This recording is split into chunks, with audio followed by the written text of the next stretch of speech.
মন্ত্রী, এখন সময় চলে এসেছে নতুন রাজা বেছে নেওয়ার। এইখানে বাচ্চার কি আছে? আমি বড়, আমাকে রাজা বানিয়ে দাও। আরে তুমি রাজা হতে পারবে না কেন? কারণ তুমি কালা। বাবা, আমাকে রাজা বানাও, আমি অনেক সুন্দর। আরে আমি হবো রাজা, কারণ আমি অনেক ছোট আর আদরের ছেলে। আমি হবো রাজা, আমি হবো। থামো। রাজা সেই হবে যে প্রজাদের জন্য কিছু করবে। যাও, প্রজাদের জন্য কিছু করো।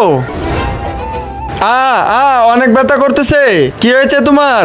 আমি কাঠুরে, আমি গাছ কাটতেছিলাম, তখন আমি ব্যথা পাইছি। দাঁড়াও, আমি এক্ষুনি ব্যান্ডেজ করে দিতেছি।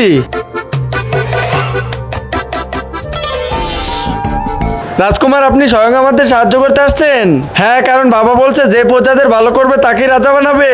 তাহলে আপনি এত ছোট মোটো সাহায্য করে কিভাবে রাজা হবেন? আপনি এমন একজনের সাহায্য করুন যে অনেক বেশি ঘায়ল হয়ে গেছে। কিন্তু আমি এখন এত বেশি ঘায়ল লোককে পাবো কোথায়? আইডিয়া, এখন আমি তোমাকে ঘায়ল করে আবার ভালো করে দিতেছি। আরে বলো, তে রাজা হওয়ার উপযুক্ত না? চল, ছেড়ে দাও, আর কখনোই করবো না, ছেড়ে দাও। দাঁড়াও, মারতেছো কেন একে? এই শালা তো চুরি করে ভাগতেছিল, তাই তো একে ধরে মারতেছি। কিন্তু তার আগে বন্ধুরা, তুমি যদি তোমার মাকে ভালোবেসে থাকো তাহলে ভিডিওতে লাইক করে চ্যানেলটা সাবস্ক্রাইব করে দাও আর কমেন্টে আই লাভ ইউ মা লিখে দাও। পাইরেটে ভাগতেছিল, এর জন্যই তো ধরে ফেলছে। এই নাও আমার বাইকের চাবি। ওই তো বাইক, এইটা দিয়ে চুরি করে পালিও, কেউ ধরতে পারবে না।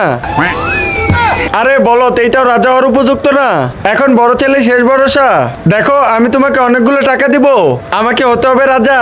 আমার দুই ভাইকে আর আমার বাবাকে মেরে ফেলো। আরে এটা কি করতেছো? ওই দেখো বাবা, মেরে ফেলো।